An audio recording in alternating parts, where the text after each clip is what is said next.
Hi, it's Nick from the Run Testers. Today I'm going to be reviewing the Beats Powerbeats headphones.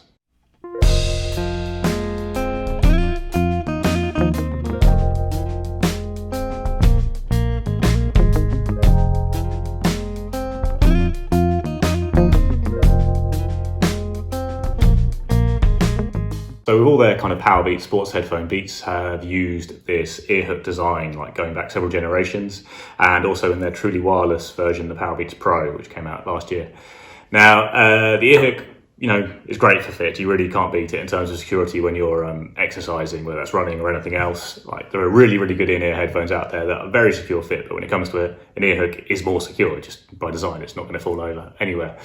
Obviously, these have a wire in between them. Otherwise, they're very similar to the actual Powerbeats Pro.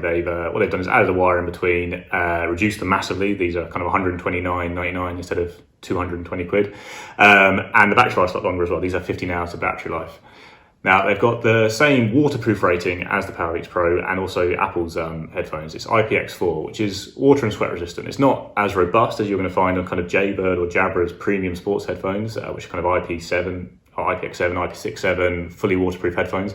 But I've used the AirPods for a long time, used the Powerbeats Pro for a long time in all conditions. I've never had any problems in terms of them, getting broken through water or sweat. So I think you don't need to worry about that really too much. The earhook design is really comfortable, and you can wear them with glasses comfortably. It was a sunny day. I took them out with sunglasses today, and it's fine. I was worried having this behind my ear with the sunglasses would be annoying, but it's not at all.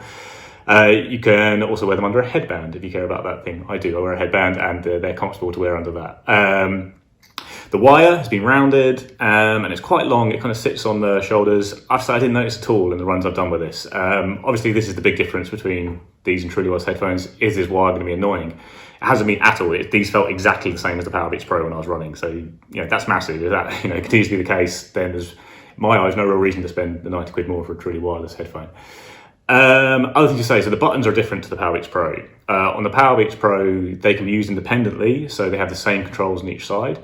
On the Powerbeats, they obviously can't be used independently. The left side, this isn't the button, the B, but you have the power on and the pairing controls on this side, whereas the right has volume up, down, and then multifunction button for the B, for kind of play, pause, skip. I really like having an on-off button on a set of headphones as a runner. I think it's really annoying, with the truly wireless ones that turn on and off when you turn on when you take them out of the case, turn off when you put them back in. Because normally I'll get rid of the case. Say I'm going to a race, I'll hand in my bag with the case and the headphones are just on while I wait to start like a marathon. And if the battery life's not that long and you're standing for an hour waiting to start your race, it's a bit annoying. I like being able to turn my own headphones on and off. Call me crazy. Other than that, it's not what to say on design. Like it's not, Beats is top of what works. The earhook, and some runners, it's the only way to keep headphones in. And I think even though that's not the case for me, other ones do work. I do appreciate having an earhook sometimes, especially on the treadmill. I don't think there's any ear headphones that are completely secure on a treadmill when you're really sweating indoors, other than ones that have an earhook. Obviously touched on the battery life and design, but yeah, it's 15 hours, which is massive. Like, there's no advantage of having a wire between your headphones. You just can't get that on truly wireless ones. So the Powerbeats Pro have great battery life. There's 9 hours in those, 9 hours, which is as good as anything I've really come across on truly wireless buds. But 15 hours, it's massive. Like similar ones, Jaybird Tarah Pro has 14 hours. Other than that, I haven't come across too many that have better battery life, if any, than the Powerbeats. There's also a quick charge function. 5 minutes of charging will get you an hour of playback, which is actually less than you get from 5 minutes charging on the Powerbeats Pro. You get 90 minutes for that, which is a little bit surprising, a bit curious. Not a massive deal, but a little bit interesting. Obviously, you also don't get like a carry case that charges them like you do with truly wireless headphones, which is, a shame. But at the same time, I do find with actually the Powerbeats Pro carry case, it doesn't always charge the headphones. It can be very frustrating when you take them out and it hasn't charged properly. That's happened with other truly wireless headphones as well. I mean, these just plug in. It's very secure. You're charging them. They're going to be good when you're good to go when you take them out of the charger and get on your run. So yeah, battery life is a massive plus for these. Obviously, 15 hours is fantastic.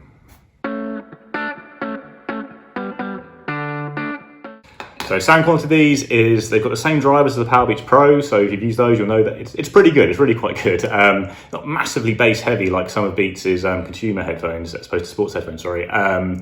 But it's more than enough for me. I'm not a huge bass guy. I like kind of more balanced music, and I often listen to podcasts anyway when I'm running. So You're not going to get like a true audiophile review from me on these, but for running, it's more than good enough. It's loud enough. The music can inspire you to go further, or you can listen to a podcast if you want to, have a laugh or learn something on the run. So yeah, I think the sound quality is really pretty good. It's as good as anything I've come across really on kind of truly wireless or wireless headphones. It's great. What you can't do with these is change the EQ to suit your preferences, which you can do with Jabra and Jaybird headphones through like a partner app. I don't know, it's not a feature that Apple Beats seem to really care about on their headphones. They just don't let you do that. So that's a bit of a shame. I would like to, if you were really into bass, it'd be nice to have the option to just punch it up. But I'd say the sound quality is great. I don't think you need to play around with it too much unless you're really obsessed with it, in which case you might be looking at, not a sports headphones, which are never perfect on that front. But if you do really want to play with it, then look at Jaybird and Jabra's headphones, because you can customize it a little bit. The fit of them, in terms of sound quality, you don't really get a full kind of lockdown in-ear fit from this kind of design. This looks like it's going to go deep in, but I find it kind of just sits very comfortably, but not like a deep plug fit, so you're not really blocking out external noises. There's obviously no active noise cancellation either. These are kind of £130 headphones. You're not going to be able to reduce the sound around you like you can with the AirPods Pro. But it's kind of a great balance to me. I think you get the good amount of sound. You're never struggling to hear music, obviously, even in really busy traffic. But at the same time, you can hear a little bit of what's around you, which I think is useful as a runner sometimes. You don't get shocked by a bus coming up behind you, for example. So yeah, I think they tick the box of sound quality for me with no problem. I think they're a great sounding set of headphones that I'd use when not running as well. But they're also, but the main thing for us is that they're great for runners. So it comes to verdict, and these are about as good value a set of running headphones as you can find right now, I think. Obviously, there are kind of wired headphones, well, not wired, but not truly wireless headphones for a lot less than this. You can find some really good ones for well under £100. The Plantronics Backbeat Fit have a great kind of ear hook design actually, and they sound pretty good.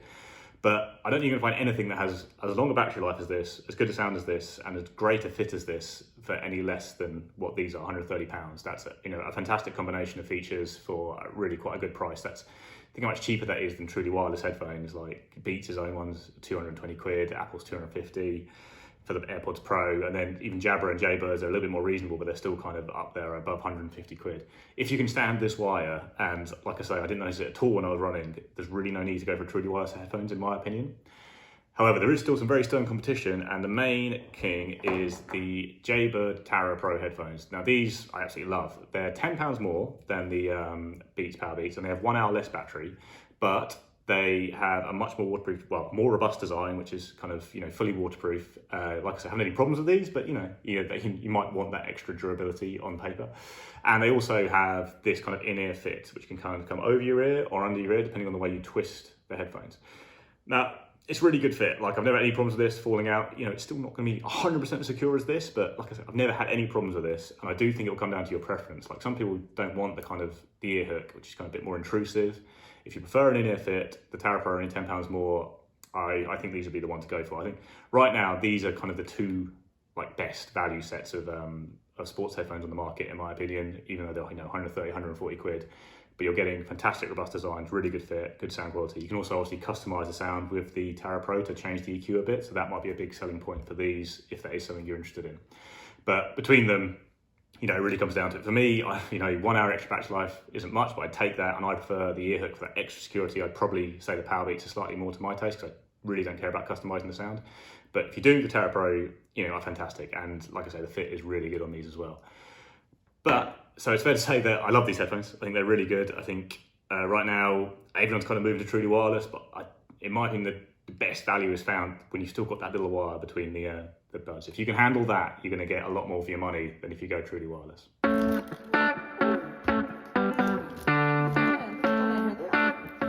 So that's it, guys. Thanks very much for watching. Do please like and subscribe to the channel and ring the little bell so you kind of get notified when we're putting up a new video. And let us know in the comments what you kind of think on kind of truly wireless headphones versus headphones with a little wire between the buds. Is it kind of worth upgrading all the way for the extra freedom of truly wireless, or is it better to seek the value that you get from headphones like the Powerbeats and the Jaybird Tarah Pro, which just have that little wire between the buds?